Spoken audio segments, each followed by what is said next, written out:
Police ও BSF এর যৌথ তল্লাশিতে এক বাচ্চা সহ 5 বাংলাদেশি আটক। বাংলাদেশ থেকে ভারতে অবৈধভাবে অনুপ্রবেশ করায় বিএসএফ এর 77 নম্বর ব্যাটালিয়নের হাতে আটক এক বাচ্চা সহ 5 বাংলাদেশি নাগরিক। দুর্গাপুজোর অনুদানের চেক বিতরণ করা হলো হিঙ্গলগঞ্জ বিডিও অফিসে। 81টি ক্লাবের কর্মকর্তাদের হাতে অনুদানের চেক তুলে দেওয়া হলো হিঙ্গলগঞ্জ থানার পক্ষ থেকে। চেক বিতরণে উপস্থিত ছিলেন হিঙ্গলগঞ্জ থানার ভারপ্রাপ্ত আধিকারিক সন্দীপ সরকার। পুজোর সময় যে কোনো ধরনের অপ্রীতিকর ঘটনা যাতে না ঘটতে পারে সেদিকে সকলকে লক্ষ্য রাখতে হবে বলেই বলেন সন্দীপ সরকার। কোনো ঘটনা ঘটলে আইন নিজের হাতে তুলে না নিয়ে স্থানীয় নেতৃত্ব এবং প্রশাসনকে জানানোর নির্দেশ দেন তিনি। ফের বাঘের আতঙ্ক ঝাড়গ্রামের লালগড়ের জঙ্গলে সকালে কাঠ আনতে গিয়ে গ্রামবাসীদের নজরে আসে বাঘের পায়ের অজস্র ছাপ। পুজোর আগে শহরের বিভিন্ন রাস্তা ঘুরে দেখলেন কলকাতার মেয়র ফিরহাদ হাকিম। মানুষ সরাসরি মেয়রকে জানালেন তাদের নানান সমস্যার কথা।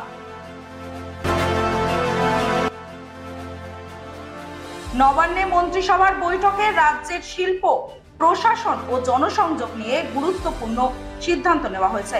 মুখ্যমন্ত্রী মমতা বন্দ্যোপাধ্যায় স্পষ্ট করে বলেছেন, পুজোর সময় মন্ত্রীরা নিজের এলাকায় মানুষের সঙ্গে সরাসরি যোগাযোগ রাখবেন যাতে স্থানীয় সমস্যা দ্রুত সমাধান করা সম্ভব হয়।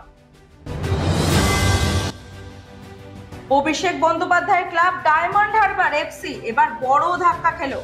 কলকাতা ফুটবল লিগের চ্যাম্পিয়ন হওয়ার খেতাব এবার ইস্ট বেঙ্গলকে দেওয়া হচ্ছে। আশা করা হচ্ছে খুব শীঘ্রই ইস্ট বেঙ্গলকে সরকারিভাবে চ্যাম্পিয়ন ঘোষণা করা হবে।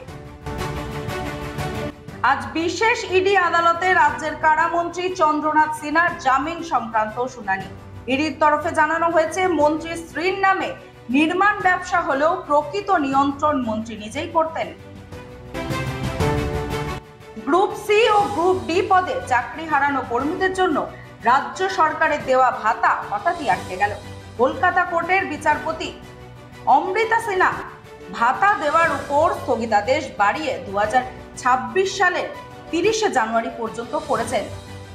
শুনানির সময় বিচারপতি প্রশ্ন তুলেছেন, চাকরিহারারা কি শুধু ঘরে বসে ভাতা পাবেন নাকি তাদের কোনো কাজ করতে হবে? এছাড়া তিনি জানতে চেয়েছেন, হাজার হাজার বেকার যুবক যুবতী রাজ্যে থাকা সত্ত্বেও কেন শুধু চাকরিহারাদের জন্য বিশেষ সুবিধা? ইছামতির পাড়ে 150 বছরের প্রাচীন শ্মশান পেল মাথার উপর ছাদ। পাশাপাশি ইছামতি নদী ভাঙন রোধে উদ্যোগী বসিরহাট পৌরসভা। জম্মু ও কাশ্মীরের উধমপুরে জয়শে মোহাম্মদের 4 জঙ্গিকে ঘিরে ভারতীয় সেনার অভিযান। এই 4 জঙ্গি ভারতে ঢুকে সন্ত্রাসবাদী হামলার চেষ্টা করছিল বলে জানানো হয়। সেনার তরফে সেনা জঙ্গি সংঘর্ষে এক সেনা জওয়ান আহত হয়েছেন বলে জানা গিয়েছে।